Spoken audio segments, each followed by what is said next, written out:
नमस्कार मु राजू मो यूट्यूब चैनल राजू इनफॉरमेशन को स्वागत जनाऊँगी। आज टॉपिक होउछि उषुम पानी पीवा द्वारा यही सब उपकार मिलता है। नंबर 1 उषुम पानी पीले गैस्ट्रिक रोगर मुक्ति मिलता है। नंबर 2 उषुम पानी पीले मुंड बिंधारू मुक्ति मिलता है।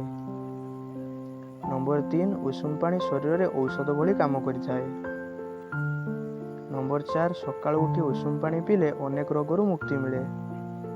नंबर 5 सकाळु उठिला परे एवं राति रे सोइबा पूर्व उषुम पानी पीवा उचित। नंबर 6 उषुम पानी शरीर में जलीय अंश भाव कार्य करे।